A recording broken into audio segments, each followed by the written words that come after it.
tariffs. They don't want to pay the tariffs, and they feel very strongly about the country. Now, they wouldn't have done it without us. Without the Trump administration, they wouldn't have done it. But they feel very strongly about the direction of the country. The polls have shown that too. The polls are coming out showing direction of the company is of the country is the best they've ever seen. Actually, best they've ever seen. So I just want to thank Tim Cook and Apple for the confidence. $500 billion. That's the biggest investment anyone has made in a short period of time. Mr. President, have you spoken today with the House Republican holdouts who Yeah. said they would not be supporting the budget resolution? Well, I'm not involved in that. They know what I want, and the Senate knows what I want too. And the Senate's got a bill that's very strong, having to do with the taxes, because the taxes is what's bringing all these companies in. So, and without it, by the way, you'd have to double your own taxes. Everybody would be doubled up, and you'd have the biggest tax increase ever. So the House has a bill and the Senate has a bill, and I'm looking at them both, and I'll make decisions. But I don't know where they are in the vote. I know the Senate's doing very well, and the House is doing very well. But each one of them has things that I like. So we'll see if we can come together. Mr. President, can you clarify, hopefully once and for all, what your expectations are with this email to federal employees? What are you going to use that information for? And do you see it as voluntary, like OPM has said, or mandatory? Yeah, well, it's somewhat voluntary, but it's also, if you don't answer, I guess you get fired. What it really I'm is, still lost on that. What it is do people exist? We have this massive government with millions of people, and nobody knows who's working for the government, who's not. So what they're doing is they're sending out a letter to everybody, and they're saying, what were the things you did last week? I guess they ask for 5. And if people are working, it's easy. I could tell you 5 things I did last week. I could tell you 5 things I did 6 weeks ago, right? If they're there and they're working, they're able to say they did 5 things during work. And that means they're working and they're with us and they have no further obligation. If they're not, it could be there's no such person. It could be that the person's no longer working. They're no longer living at that address. They may be moved. Maybe they moved to a different country, or maybe the person doesn't exist. And we then take that person off the payroll, and we save a lot of money by doing that.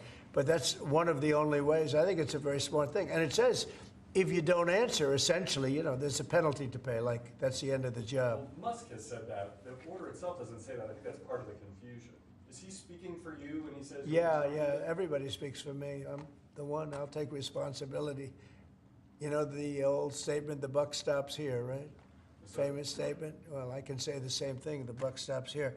No, we have to find out if people are getting paid and they're not working, and they have a problem. Let's say they have another job, and then they write in false statements. It's a big problem if they write in false statements. They may be working for somebody else but getting paid by the U.S. government, and that would mean that they're not allowed to be doing that. They're not allowed to be working for us and be working for somebody else. We're paying them a lot of money. We're paying them.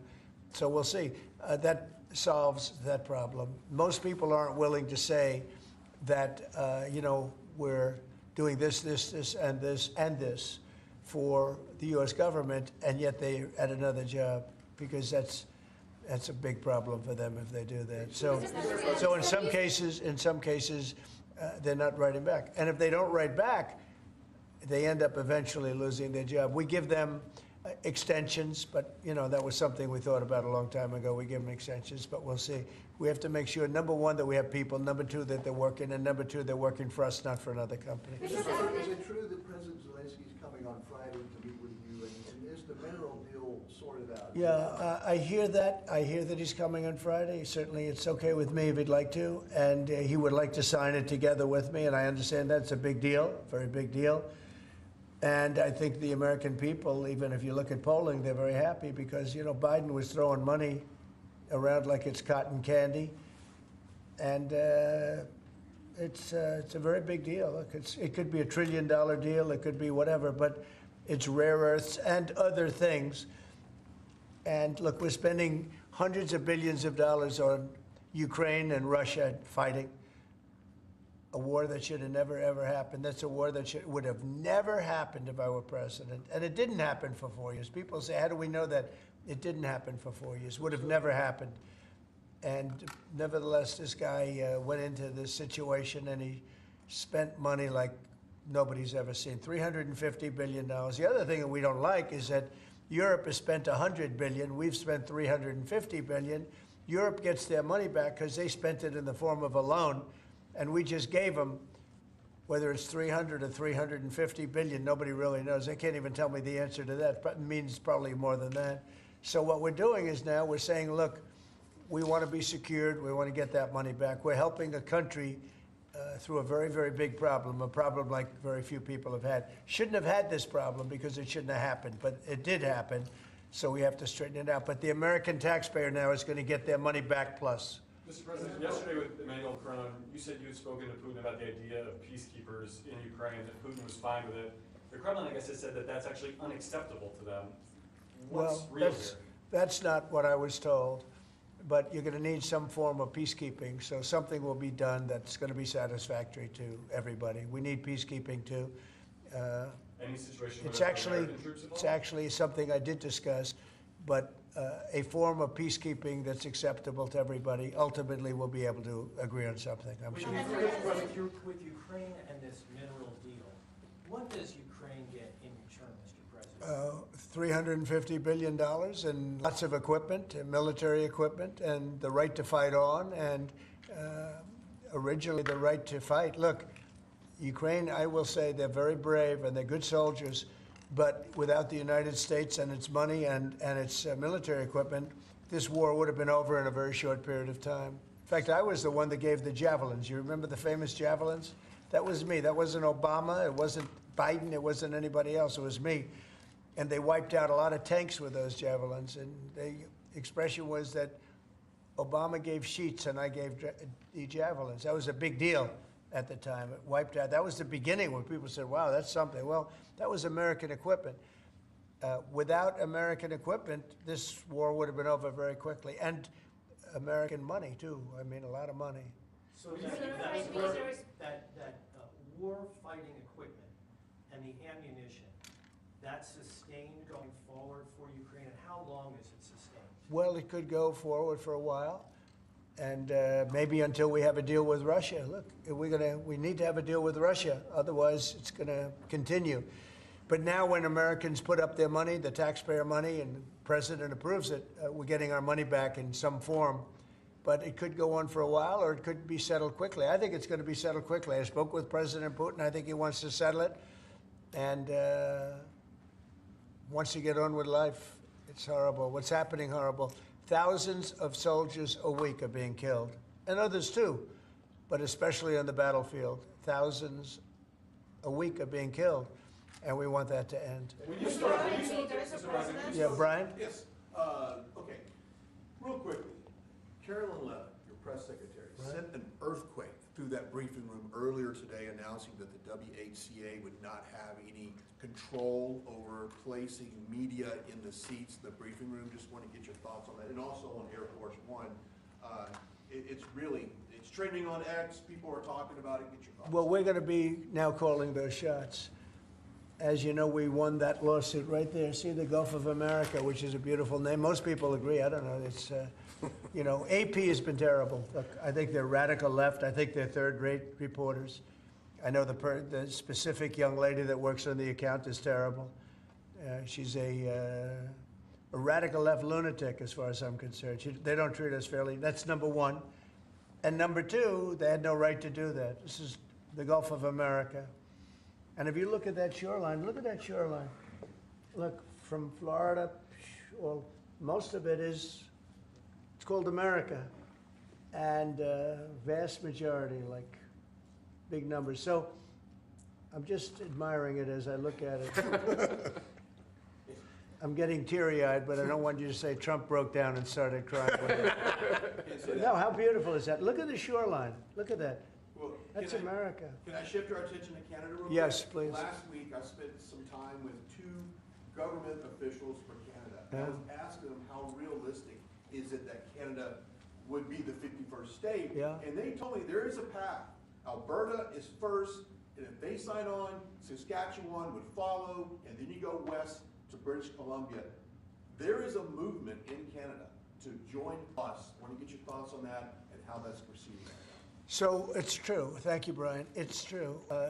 A lot of people in Canada are liking becoming our beautiful, cherished 51st state. They'll have to pay much lower taxes. They'll have the ultimate security. You know, they don't pay very much for security right now because they rely on us, which is really unfair to us. They make cars that we could make, and they send them back into the United States. They make a lot of things, including the sending of oil and everything. We don't need their oil. We don't need their lumber. In fact, we're going to be freeing up, and I've asked Howard Lutnick to get that done with Lee and everybody, Lee Zeldin, environmental. We're freeing up our forests. We're going to be able to take down trees. Right now, you know, we're so restricted environmentally. We're going to be freeing it up with an emergency order. We have an emergency order, and we're going to be freeing up our forests. We have more forests than almost anybody, and great lumber, great trees. We don't need anybody's trees. We don't need trees from Canada or anybody else. In fact, we have to put the slits, as they call them, the area, you know, 50, 60-yard area in between areas of trees. It stops the fires. And frankly, California should have been doing that for years. It's almost getting late. They're going to run out of forests the way they're going. What a shame. And by the way, the water is flowing in California. I hope you people have seen it. But the water is flowing. Do you have a picture of that? I'd hold it up. Do you have a picture of that? Get a picture of it, please. You know, we had a little skirmish in California. I can't believe we had to do that. But we opened up the water in California. The water was flowing into a place called the Pacific Ocean, which for the Pacific Ocean is only a drop. But for us, it's more water than we can use in California. So I'll get you some photographs, but it's a beautiful sight. The water is flowing in California. Beautiful water from the Pacific Northwest and beyond.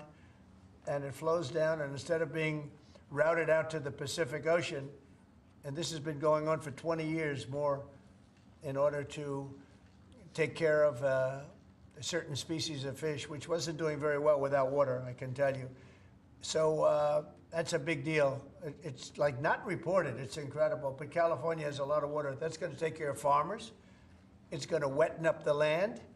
And it's going to go all the way down to Los Angeles, where they have curfews on water, where they have all sorts of blocks on water. You can only use so much. We're going to put until just recently, they were going to put a number of gallons per person living in a house in Beverly Hills on water. You're not going to have that problem anymore. Do you have a picture? Let me just see what that looks like. How beautiful is that? Look at that beautiful water flowing. Look at that. That's coming into the dikes and other means of transportation. Isn't that beautiful? Who would believe that? That's all water they could have had. I went to the governor during my first term and I said, why don't you do this? And they said they have an environmental problem with clean water. If this water were there, you wouldn't have had those fires. You had sprinklers. They make people put sprinklers in the ceiling of a home, and they had no water in them. With this, they would have had a lot of water in them. They would have all been full. They would have had you would have had a whole different deal down there. You probably wouldn't have had a fire, but if it was, it would have been small, would have been put out. You had the fire hydrants not working in California.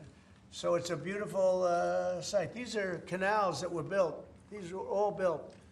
And you saw them for years. They were empty, concrete. They call them the V-shapes or the half pipes. And they're shaped different forms, but they're shaped. And they rush down through the farm areas where the farmers can take it and down to Los Angeles. And they were sitting empty for years. And now look at that. Look at that way it looked. It wasn't easy. We had to be very unfriendly to get into those areas. We opened it up.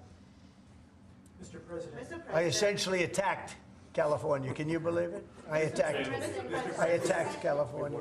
Let's go. At the outset of your administration, sir, you committed to ending the weaponization of government, holding those accountable who participated in the weaponization of government. Hold it. This is a good one. Is everybody listening? Deranged Jack Smith. We're going to call it the Deranged Jack Smith signing or bill. Go ahead. One law firm that provided pro bono legal services to the special counsel's office under Jack Smith's leadership was Covington & Burling. As a result of those actions, we're now going to be suspending and putting under review the security clearances for the attorneys and employees at that firm who worked with Jack Smith's team. And we're going to continue holding the people who were responsible for the weaponization of government and who supported it accountable for what they did. And you'll be doing this with other firms as time goes by, right? We're looking at sort of the whole panoply of options. The weaponization of our system by law firms, even pro bono work they're doing just in order to clog up government, stop government. And nobody knows about it more than me. And hopefully that'll never happen again. So that Covington and Burlington, Covington and Burlington. Mr. President, may I ask you a question about Europe? So long term, do you plan to maintain the number of U.S. troops Wait, I just stationed? want to savor this one, please. Who would like this pen? I'll take Hey, why don't you send it to Jack Smith? He's a deranged person. Mr. President, what do you say to people who worry that targeting an individual firm or individuals who aren't Jack Smith for Excuse his me, actions? I've been targeted for 4 years, longer than that. So you don't tell me about targeting. I was the target of corrupt politicians for 4 years, and then 4 years after that. So don't talk to me about targeting. Yeah, go ahead. Mr. President, there are approximately 2 million federal employees right now. By the end of your term, what do you expect that number to be? What would you like that number to be? Well, it'll be lower, but I can't tell you. Everybody knows I ran on downsizing government, but making government better. I ran on tariffs and making our country rich, and that's what's going to do. We're going to be doing something else that's going to be very, very good. We're going to be selling a gold card. You have a green card. This is a gold card. We're going to be putting a price on that card of about $5 million, and that's going to give you green card privileges plus. It's going to be a route to citizenship, and wealthy people will be coming into our country by buying this card. They'll be wealthy, and they'll be successful, and they'll be spending a lot of money and paying a lot of taxes and employing a lot of people. And we think it's going to be extremely successful.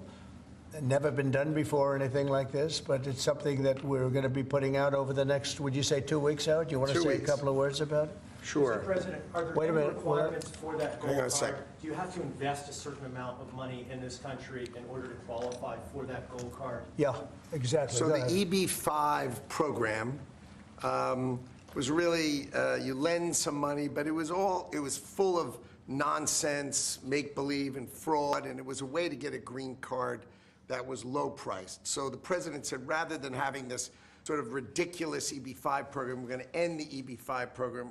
We're going to replace it with the Trump Gold Card, which is really a green card gold, so they'll be able to pay $5 million to the U.S. government. They'll have to go through vetting, of course. We're going to make sure they're wonderful, world-class global citizens. They can come to America.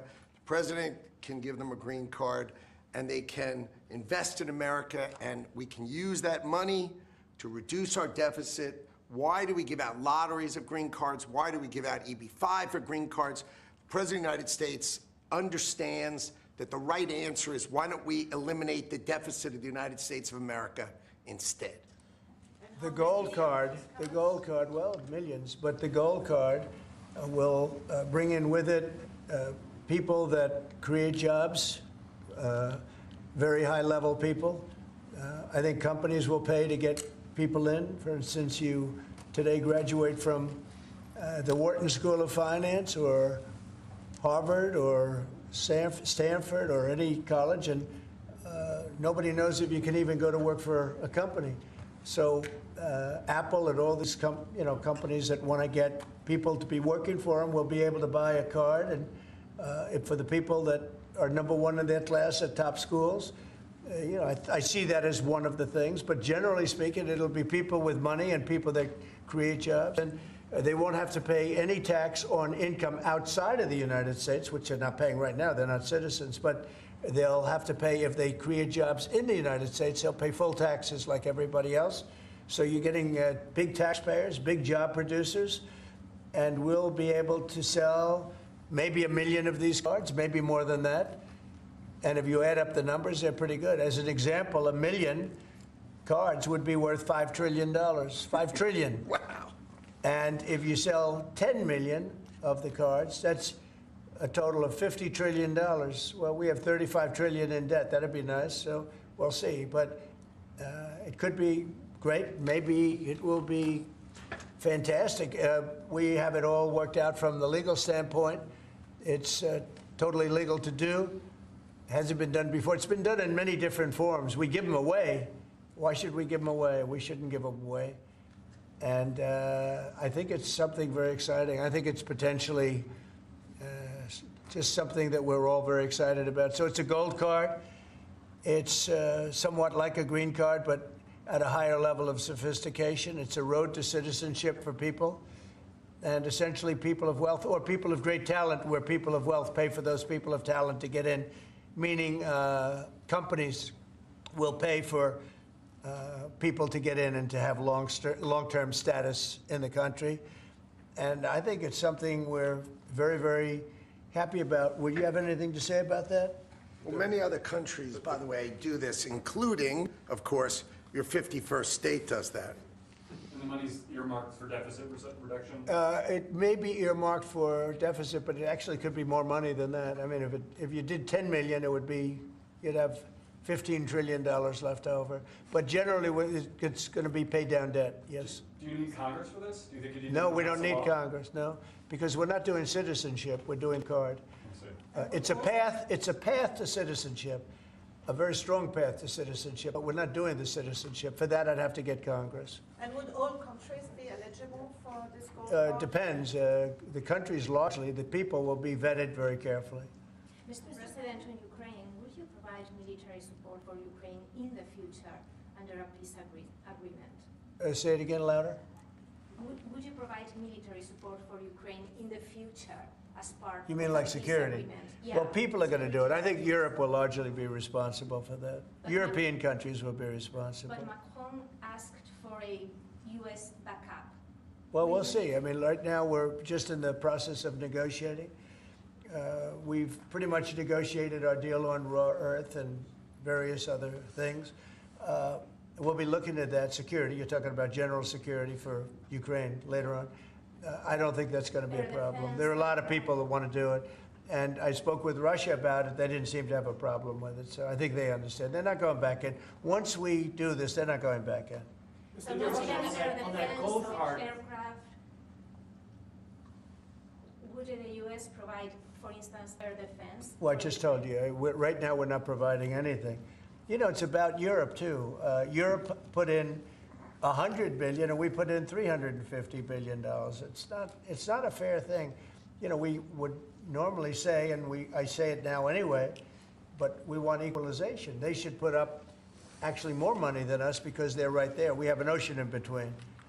But we've had very good talks with Russia. We've had very good talks with Ukraine, and we think it maybe will come to an end and we'll stop killing young people all over the battlefield and elsewhere. On Europe, so do you plan to maintain heavy military presence in Europe in the long term, like tens of thousands of troops? or We'll be you won't involved. withdraw some? Yeah, we'll be involved in Europe. We're involved in Europe now. Europe is our friend. They take advantage of us on trade. We don't like that, what the EU does. We don't like that. But we'll solve that the old-fashioned way. We'll give them the same reciprocal numbers. You know, we're talking about a reciprocal tax. You know that.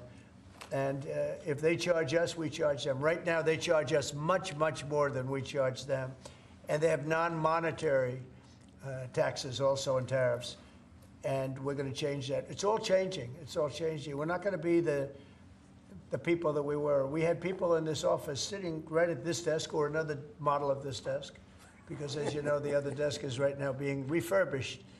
Is Steve Woodcock delaying his trip to the Middle East? No, not that I know of. No, Steve. And the Middle East has been great. Saudi Arabia has treated us really well. They really have. And I think Qatar has treated us very well too. They want to get that whole mess ended in the Middle East. You know, we don't even talk about that anymore. You guys haven't asked one question about the Middle East, but the Middle East seems to be doing relatively well. may I ask about the Middle East, sir, about the Middle East? For months, even before you were elected in November, you've spoken about your desire to free all of those hostages that have been held by Hamas since October the 7th, a year and a half ago. And just a few weeks ago, you gave an ultimatum You said if they're not all released by noon on February the 15th, there would be hell to pay. Is Hamas thumbing their nose at you, Mr. President? No, I think the opposite. So, as you know, they weren't going to release any more hostages. And I said there's going to be hell to pay. And then they agreed that they were going to release the hostages that they had agreed to release, plus an extra one. And so that you could say that was a big difference. But I said it from that point, it's up to Bibi Netanyahu and Israel. I may have taken a different stance. But they did release, they went back to releasing the hostages. But if you remember, they said we weren't going to release any. They've totally ended it. And I said, well, they're not going to release any. They'll be held to pay. And but the rest is really up to him. What I may have done it differently than him. It's not my decision, it's his decision. But they did release all of those hostages. So. Mr. President, when you spoke to Vladimir Putin, did he raise or did you discuss at all the possibility of a minerals deal on the Ukrainian land that Russia now controls? I didn't discuss it, no. I'd like to buy minerals on Russian land too, if we can. The rare earth. They have very good rare earth also. They both do, I would say that, and oil and gas. Look, it's a great thing if we sell this. It's great for Russia too, because we can do deals there. They have very valuable land that isn't utilized. So something like that could take place, yeah. Have you put raising or lifting sanctions against Russia on the table as your No, we haven't lifted any sanctions on Is it anybody. on the table as part of any negotiation? I guess it will be at some point, but right now we haven't agreed to lift sanctions on anybody. On that gold card, getting back to that, I'm fascinated by this, Mr. President. You should be And fascinated by Secretary. it. Your taxes will go down to nothing. Would a Russian oligarch be eligible for a gold card? Yeah, possibly. Hey, I know some Russian oligarchs that are very nice people. It's possible. They're not quite as wealthy as they used to be. They're not as wealthy as they used to be. I think they can afford. I think they can afford $5 million. So they have No, a lot of sanctions, people are and going to yet- want yet they would be to. eligible A lot of people are going to want to be in this country, and they'll be able to work and provide jobs and build companies and pay taxes. All of those things. It's an incredible. It's an incredible thing. I mean, this is the group that is the first to hear it. Nobody's heard about it. Nobody ever thought about it. But we've been thinking about it very, very strongly over the last week. And I was going to announce it sometime next week, and I figured, why not? We have a lot of cameras blazing right now. We might as well do it now. We'll have Caroline announce it the next time. No, it's a great thing. The gold card. Remember the words, the gold card. Somebody said, can we call it the Trump gold card? I said, if it helps, use the name Trump. I'll give it to you for free. I like it. Mr. President, you probably just launched 10,000 stories. Do you want to elaborate a little bit more on what Russian oligarchs you know? I know. Isn't it interesting how many stories we do tell? And they all turn out to be true, and they all turn out to be ultimately correct. You know, Trump was right about everything. Do you have one of those Trump was right about everything hats? I'm going to give it to this gentleman. Get me one of them. But they're all going to be vetted. Everybody who comes in gets vetted, okay? They get vetted, so you got to, you know. We're going to begin in 2 weeks. About 2 weeks. The sale will start in about 2 weeks. Mr. President, do you see a more active role for Zelensky now, given the status? I hope so. I mean, look, I think that we want to get that country back on its feet. And right now, it's been destroyed. And so, here, give me this here. Give me all of them. Look. See that? Trump was right about everything. It just came in. Somebody sent, I said, this was sent in by a fan. I said, I think we should make some of them, right? But we were, pretty much. You want one? I'll pass. Are you allowed to take one? Because he'll consider it. I know him well. He's sort of a stiff. I said you were right. Brian, you're not a stiff. He's sort of a stiff guy. You know? He'll take other things, but not a free hat. Always say yes to the president. Always say yes to the Would president. anybody like one? Mr. President, an easy question perhaps for you, maybe it's difficult. I'm going to ask you this question about the Who do you Super work Bowl. for? I work for 2 news organizations. Who? I work for 2 news organizations. Yeah, who are they? I work for Gray Television, America's second largest broadcaster, and I work for iHeartRadio. So there you go. But let me ask you the easier, tough question, Mr. President. The Philadelphia Eagles won the Super Bowl. Are they being extended an invitation? They will be. We haven't yet, but we will be. I thought it was a great performance by them. And absolutely, they'll be extended that invitation. Would you do that right away, by the way? We'll do it right away. We're going to do it sometime today. And they deserve to be down here, and we hope to see them. We have a lot of we just had the great hockey team, as you know, Florida come here. We have many of the great athletes come that win things. What's the main obstacle holding up this PGA Tour Live Golf?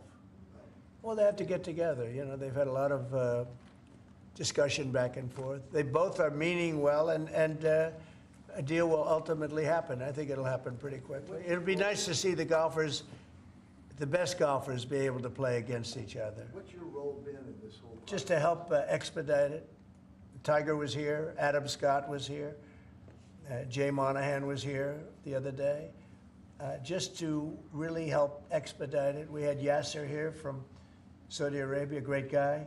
These are all great people, and they want to work it out. So if I can help them work it out, I don't get anything out of it. If I can help them work it out. I just think golf, it's very much of an individual sport, and you want to see the best players playing against each other, not playing in two different locations, right? What's going to be more challenging, a PGA Live deal or Russia-Ukraine deal? I think the PGA deal is much more complicated. Sir, may I ask you the Middle East question, if I may? What's your take on what's happening in the West Bank and what Israel is Well, doing it's there? some movement up there that a lot of people are concerned about. And there's been a lot of Israeli movement. They're up there for a reason. All of a sudden, maybe they're not feeling so good about that. So that would be terrible. I hope that doesn't happen. But there is movement up there that nobody knew about. Right? You know that, right? Yeah, and when you say, are you concerned about it as well? I'm concerned about everything. I want the world to be peaceful. You know, when I left here, we had no war. We had defeated ISIS in less than 4 weeks. In fact, I took the general that defeated ISIS and I put him in charge of the whole ball game, because that's what we want. We want winners. Raisin Cane, you know, Raisin. When I heard that name, I said, I like that name. That's the kind of general I like. So we'll see. But he was great. He's a great soldier. Not a politician, a soldier, a real soldier. You know that, Brian. This guy was the real. This guy's the. Story a million times. Yeah, this guy's the real deal. He is. And I think he's going to do a great job. But think of it. We had no wars. We had no problems. We had no inflation. We had no problems. And then all of a sudden you have October 7th in Israel, which was horrible. And then you see what happened with Ukraine. Russia would have never gone in if the election weren't rigged. It was a rigged election. The 2020 election was rigged. And we got out of it. And you see what happened. You see what happened to our country. Inflation, Afghanistan, that horrible withdrawal from Afghanistan. I think when Russia saw what happened in Afghanistan, they said, wow, it's a paper tiger. We're not a paper tiger. We are the strongest military force in the world. And by the way, Pete Hegseth is doing a great job. But we didn't have wars. We didn't have inflation. We had a strong border. We had everything going good. And then Biden got in, and he's, my opinion, the worst president in the history of our country. I think Jimmy Carter was a very happy man when he passed away 2 weeks ago. What are you expecting at the cabinet meeting tomorrow? It's going to be a cabinet meeting, and I'll preside. Unlike Biden, I'll preside over my own cabinet meeting. Mr. President, how would you compare your cabinet in your second term to your cabinet that you had in your first term? Well, I had some great people my second term. I think this is deeper. I think it's better because it's deeper. I had some people that I didn't really like too much in my cabinet, but I didn't know Washington then. I was a New York person. I knew New York intimately, but I had to rely on people. I had great people. Look, we got the biggest tax cuts in history. I rebuilt the military. I mean, we did so much. We did unbelievable. Even right to try. Somebody was saying today they were saved by right to try. We did right to try medically. We did transparency medically. That was a big thing, but Biden canceled that one. He didn't cancel right to try, which is interesting. He didn't cancel Space Force. He was going to cancel Space Force. Space Force is turning out to be invaluable. Amazing. We created Space Force. But think of it. We rebuilt our entire military, and now we're going to have to patch it up a little bit again because of what's happened. No, this was a grossly incompetent administration. The only thing they were good at was cheating in elections and the weaponization of government. Thank you very much, everybody. Thank you, guys. Thank you. Guys, thank you, guys. Thank you. Thank you, guys. It's a bedtime to take it.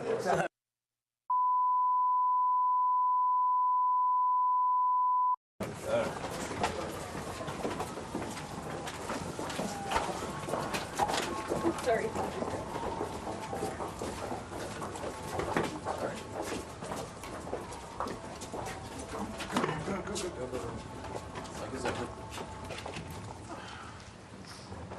Excuse me, pardon me, pardon me.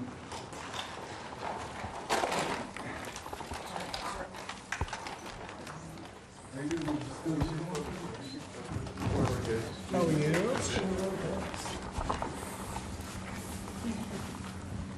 Okay, thank you very much. We're having some very good news today. A lot of companies are coming into our country, and they're signing deals that are going to pay a lot of money and create a lot of jobs. And they're coming in largely because they think they feel good about our country, and maybe the tariffs to a certain extent, but they feel very good about the country right now, and so do I. And great things are happening. We're going to be signing some executive orders and some other things, and we'll maybe go down the list. And Will, if you would, please.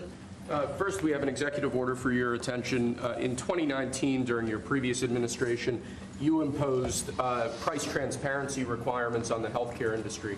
This was a significant driver in lowering the costs of healthcare during your first administration. Those requirements were largely reversed by the Biden administration. Now we're reinstating Or terminated, right? Terminated. We're strengthening them. The idea is to make price transparency a key aspect of healthcare policy in America. It's one of the biggest things that can happen to reducing cost in healthcare. It takes a little while to kick in, but Biden ended it immediately upon coming in, which was a terrible travesty, in my opinion, and we're going to start it up, and we've actually made it even stronger. Yes, sir. By a couple of major factors, right? Anybody have any question on price transparency? It allows people to negotiate and price, and you're not allowed to even talk about it when you go into a hospital or see a doctor, and this allows you to go out and talk about it, and it's actually one of the biggest. There's a couple of people that actually going back a long way that feel that are real pros in the industry feel this is the biggest thing you can do for cutting prices, and it certainly is one of them. And it's been unpopular in some circles because people make less money, but it's great for the patient. It's great for the people in our country. Okay, it's not so good for pharmaceuticals. It's not so good for the companies that make the drugs. And I guess you could say it probably isn't so great for hospitals, but they say that if you have a great hospital that's really knows what they're doing, it's actually great for a hospital because everybody wants to go there.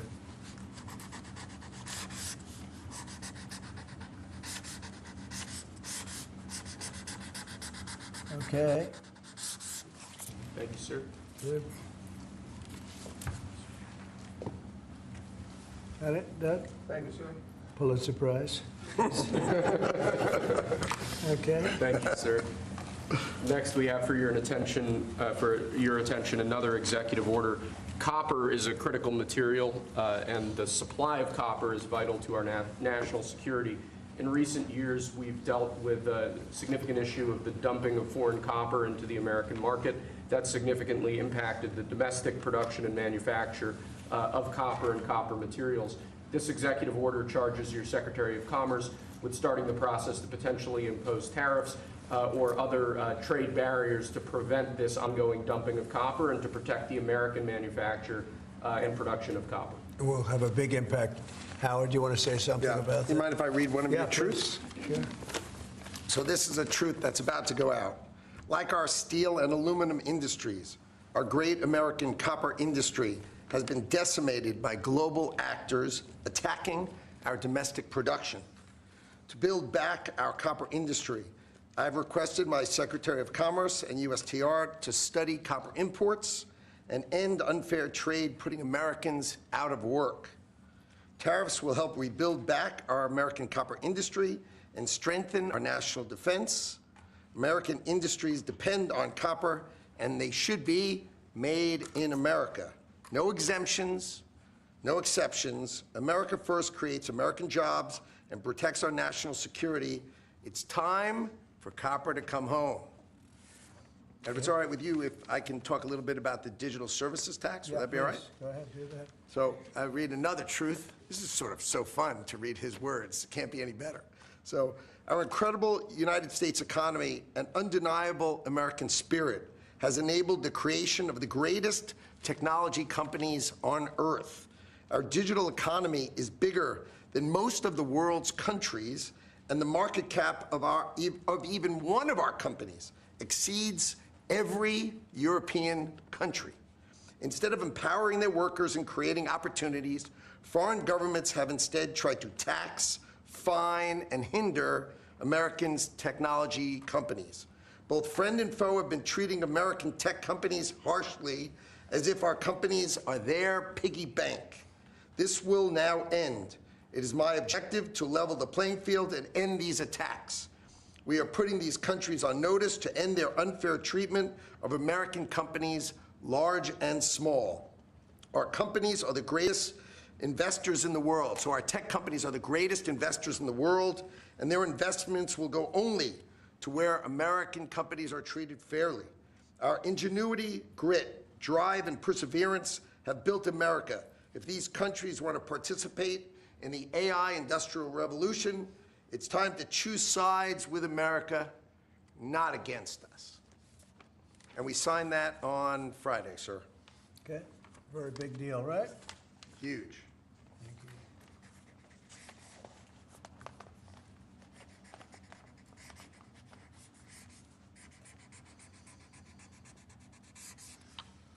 All right, and that's a very big one that Howard just read, but they're both big. They're all big. We're only doing big ones.